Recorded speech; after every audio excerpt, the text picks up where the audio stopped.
to return this meeting to open session. We'll turn it over to Dick Wynn. Thank you. And Perry, you want to return the meeting of Light and Power to open session? Okay, Lowell Light and Power's returned from closed session to open session. Thank you. Good evening. There are two resolutions that I would ask the Board of Light and Power to consider to adopt one resolution. I'd ask the council to adopt another. Sue, if you would pass those resolutions out, and once you have them passed out, I'll explain the purpose of each of the resolutions.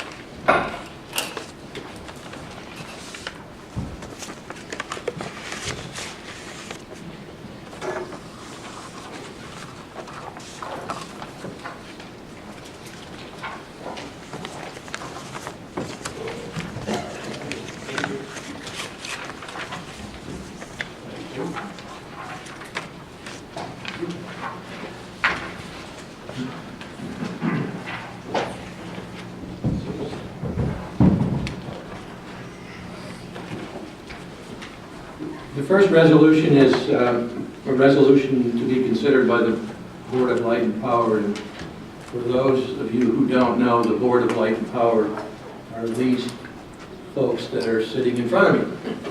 And the people that are sitting back in the dais alongside of me are city council members. So the first resolution is a resolution approving and authorizing the execution of a termination agreement and a release of claims between Lowell Energy, AD LLC, the City of Lowell, and Lowell Light and Power. And I'll explain what's in that termination agreement in a moment. The second resolution to be considered by the City Council is a resolution approving and authorizing the execution of a termination agreement and release of claims between Lowell Energy, AD LLC, Lowell Light and Power, and the city, and approving the operational terms of a pretreatment operation at Lighthouse Inc., of Lighthouse Inc., and the preparation and execution of a lease and operation agreement with Lighthouse Inc., incorporating the operational terms. The release, the term agreement and release of claims is attached to a copy of which is attached to both the Board of Light and Power's resolution and the City Council's resolution. And it in effect accomplishes three things. First of all, it terminates 4 existing agreements between Lowell Energy AD, which is commonly referred to as LEAD, and the city or Lowell Light and Power.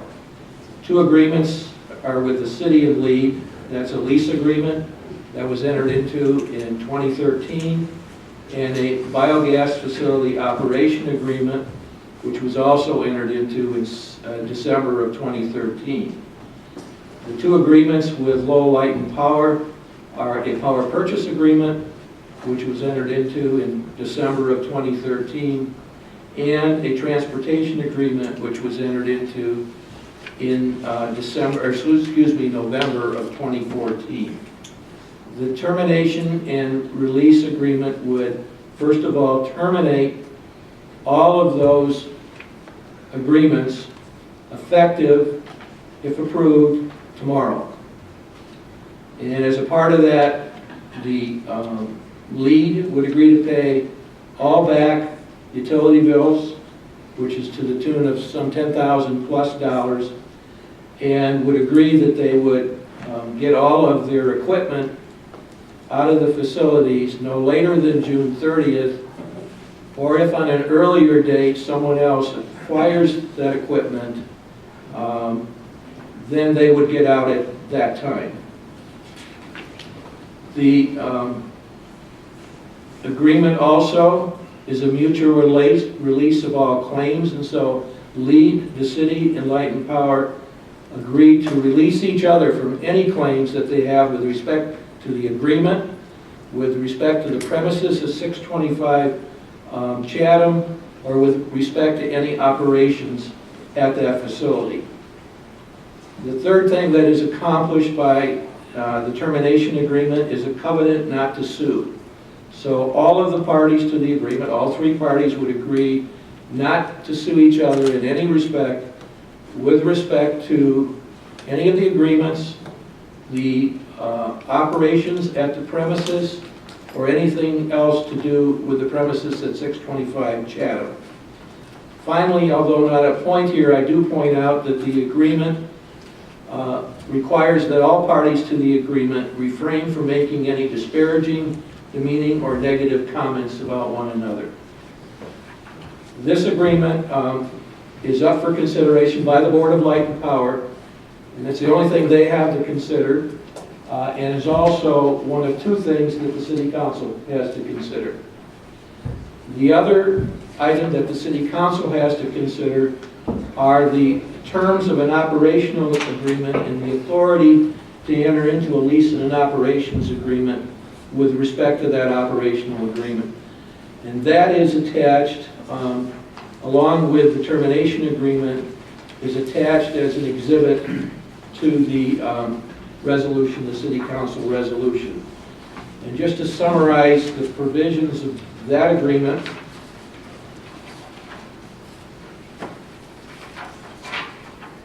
the Lighthouse would agree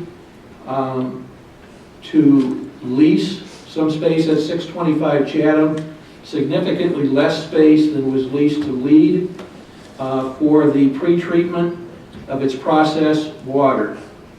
It would agree to acquire the lift station and be responsible for the, of course, maintenance and operation of the lift station, and also be responsible for the maintenance and operation of the pipeline between Lighthouse and 625 Chatham, which is the existing pipeline which was used in connection with the biodigester operation.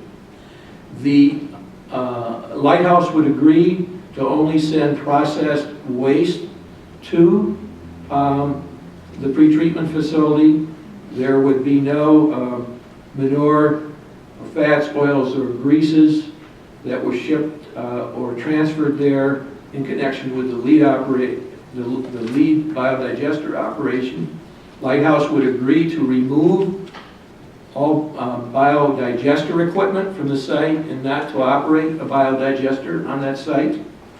Lighthouse would agree that they would initially establish a primary pretreatment facility using the equipment that they acquired from LEED. They expect to do that in between 6 to 8 weeks. They would work with the city to make sure that the product that is produced from that pretreatment, as it is sent to the city's wastewater treatment plant, is sent in such a way that the wastewater treatment plant can adequately treat the pretreated primary processed water that's sent that way. They would also agree that within 6 to 12 months to construct on the site a secondary treatment facility, so there would be both primary and secondary pretreatment of processed water. They would agree with respect to those that operation, both in pretreatment and secondary pretreatment, to develop a odor mitigation plan, which in the last result would provide that if the odor could not be mitigated, operations would stop at the facility. They would also agree with respect to what they're sending to the wastewater treatment plant, both hydraulically and by substance, that they would do it in such a way that it would not be harmful to the plant. If it could not be done in that manner, they would agree to stop sending it until it could be done in that manner. So if, for example, there was a flood, another flood that occurred which required the volume of the plant to increase, they would be aware of that situation and cut back on what they sent to the wastewater treatment plant. The agreement would be for a term of 10 years with an option to renew for 2 5-year terms, but either party could terminate the agreement on 365 days or a 1-year notice to the other party for any reason. The treatment will be an aerobic treatment, which is different than the anaerobic treatment that was done with the biodigester. The aerobic treatment will not generate any gases used to create electricity, as was the biodigester. So the purpose will not be to create electricity with respect to the plant. And I think that fairly well is a summary of the operational terms. I know that some folks are here from Lighthouse tonight, and they have a short presentation. So I would ask them to come forward and introduce themselves. And by the way, they're available to answer any questions that anyone has also. Thank you, Dick. Can you hear me okay? Yep. Well, good evening, Mayor and the Lowell City Council and the Lowell Light and Power Board. I appreciate you guys being here. Thank you for allowing us to come in and present tonight. I'll go as quickly as I can. My name is Jim Frank. I'm the President and CEO of Lighthouse. We have with us tonight Rob Terrell. He's our Vice President of Manufacturing and Operations for all of our plants. Evan next to him is our facilities, our manufacturing manager here at our facility in Lowell. Recently promoted, a month ago maybe. And Susan Cerny is our Director of Plant Operations here at our facility in Lowell, Michigan. And Carl Hipwell is our third-party consultant. Carl and his company, TO Engineering, we've worked with them at some of our other plants, and they're the experts. They work across American food manufacturing plants too, on exactly what we're dealing with here and how to best do processed wastewater. So we rely heavily on Carl, and we'll hear from him in just a moment. A couple things for Lighthouse. I just want to just a little bit about who Lighthouse is. I'm sure you know we obviously make great food products, salad dressing and different things like that.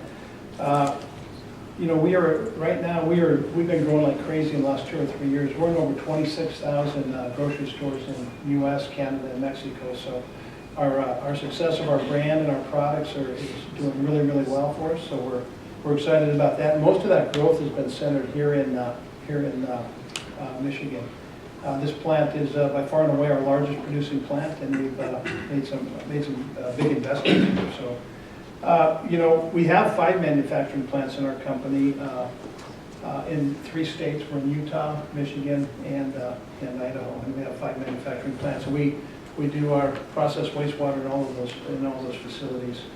A little plant history for the Lowell plant. Some of you may know the Christoph family. They started here in 1932. Making great food products way back then. In 1951, they started making dressing, and they created shortly thereafter the Chadley Farms brand.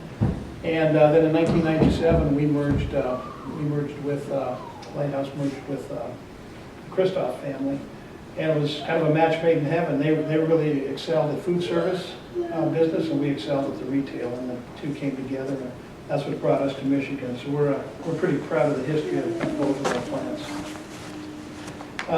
We are, if you didn't know, we're 100% employee owned. We're at 1,229 employees today, and we've more than doubled that in just the last 3 years on our employee count to show you how we've been growing. We have 479 employees here in our Michigan facility. So pretty big workforce here for us. We have an annual payroll of $18 million here at our Michigan plant, so we're excited about that. But all of our employees are employee owners. We're 100% employee owned, so all the profits of the company go into accounts that the employees have, and they get shares of our company every year. So we're really proud of that. You know, and then another thing, I think we consider ourselves to be very good corporate citizens. One of our guiding principles, we have 5. One of them is stewardship, and it's in the communities in which we operate in. We contribute to over 35 nonprofit organizations here in the greater Lowell area. So that's part of who we are. We give back to the communities we're in. All 3 of our communities, by the way, are small communities, and we like that. We like Lowell a lot. We think the workforce here is just fantastic, and the people. And our city in Utah is a very small town called Hurricane, Utah, if you've ever heard of it. And then Idaho is Sandpoint, Idaho, which is I don't know if it's on the map. It's pretty small. So then the current state of kind of where we're at, as I see it, is I don't think we have a good system. Obviously today we're at 2 million gallons per month of our processed water, and we're trucking that to the tune of 170 trucks of water per month we have to truck somewhere. So, we've been having these discussions with the city, and thanks so much for listening to us through the year and helping us come up with a process or system that will be great for both the community here and for our company. And as I said earlier, we've invested heavily in our Lowell facility here, $23 million in just the last several years on facility build out and lots of equipment inside, as well as you heard me talk about, a lot of people. And that's all been to support that growth we have. But that's kind of the who's who on Lighthouse. I'll come up and we'll here in a moment. Or if you have questions, I'd field them now or at the end. All good. Okay, let me introduce Carl Hipwell. Carl's with, as I mentioned earlier, with TO Engineering, and their company, again, they're specialized in food manufacturing, processed waters, and how to do it, and they're engineers that have helped us with that. So, Carl, I'm going to let you take the stand here for a moment. All right. You need those? Oh, okay. Thank you. Again, my name is Carl Hipwell. I'm with TO Engineers, and my department, we provide treatment for processed water, food processing, for the most part, facilities across North America. And what we're proposing here for this system is, as the city attorney mentioned, an all aerobic treatment process, which is very typical of pre-treatment systems across North America. We have projects currently that we're working on from outside of Baltimore, down by Dallas, and over in Oregon. So as a specialty group, we provide these services and frequently discharge to a POTW or municipality such as ours prior to providing that pre-treatment to lower the load to the city's municipal treatment plant. As we've been involved with the project with Lighthouse, we've taken an extensive look at the existing equipment, and part of the equipment cannot be used because we're only doing an aerobic process. We're also only going to be treating Lighthouse processed water, but there's portions of it on the primary side in the kind of two-stage approach there, and using some of the tankage to work into an aerobic process. All of the anaerobic process equipment will be removed from the site. So any of that equipment that was used to manage manure, any of the stuff from the piping from the biogas, we don't have any of those systems in place for our proposed aerobic system. The differences in the kind of technology and the treatment, anaerobic, if you're not familiar, is in the lack of oxygen, and aerobic has free oxygen available, so that the bacteria that are used in both of those processes are very different, and anaerobic bacteria cannot survive in aerobic conditions. So, as summarized on the anaerobic side, our proposed system does not include a biodigester. Our plan is to reuse the shell of the tank previously as the digester. We had a tank with a dual membrane cover. You had biogas extraction piping inside the building. You had biogas equipment. All that stuff will be removed. Again, we're only treating the processed water from our salad dressing production facility. All the other things as mentioned will be removed from the site. Our operating guidelines, our intention is to have our aerobic system that we're designing, TO Engineers, which is, this is what our organization does for these type of operations. And so we'll be putting the design together for that process, and once we bring it online, that'll be operated by certified operators. And really just hitting home that aeration and proper operation of an aerobic facility prevent over formation. So, turn it back to you. Good. Thank you, Carl. So to close this up, I would just want to, in closing, just, you know, we're really proud of our company and our employees, and we love it in Lowell, Michigan, and we're part of the community as well, and we sure view ourselves that way. We have our employee owners live here, and we want to do what's right for this community and make sure we do. And we feel bad about what else transpired in the past, but moving forward, you've got our commitment for Lighthouse. Again, our people live and work in this community as well, and we want to make sure we do the right thing.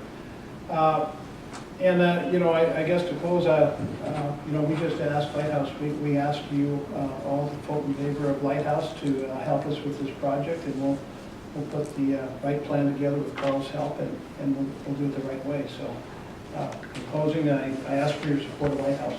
So thank you for your time, and any questions I can answer, or our team, we'd be happy to. No. Okay. Okay, thank you. Thank you. Public comment on any of these resolutions before we continue? No? All right. Perry? With that, I would entertain a motion from the Lowell Light and Power Board for the resolution approving or authorizing the execution of a termination agreement and release of claims between Lowell Energy AD, LLC, the City of Lowell, and Lowell Light and Power. Make that motion. I'll second. It's been moved and seconded. It will be a roll call. Any further discussion? Hearing none. Sue? Board Member Cadwalder? Yes. Board Member Dickerman? Yes. Board Member Schraven? Yes. Board Member Van Coolen? Yes. And Chair Beecham. Yes. Okay, and on the city's end, I'll look for a motion for our resolution, termination agreement and release of claims between Lead, Lowell Light and Power, and the city, and approval of the operational terms with Lighthouse. Mr. Mayor, Yes. Resolution 1518, correct? Yes.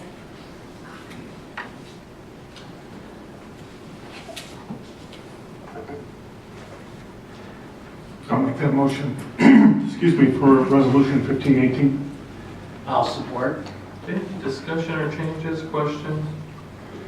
Sue? Councilmember Canfield? Yes. Councilmember Chambers? Yes. Councilmember Phillips? Yes. Councilmember Salzweedl? Yes. And Mayor DeVore. Yes. Perry? Okay, I would move to close or to adjourn the Lowell Light and Power from the special meeting. So move. Second. It's been moved and seconded. All in favor signify by saying aye. Aye. Motion carried. Okay. Council comments, Greg? Nothing? Chambers? You're good. Jim? Good. Jeffrey? I'm very good. All right, with that, Jim? I'll make a motion to adjourn at 7:18. Support. Motion and a support. All those in favor signify by saying aye. Aye. Opposed? All right, we'll go, call it 10 minutes. We'll start the normal council meeting at 7:30.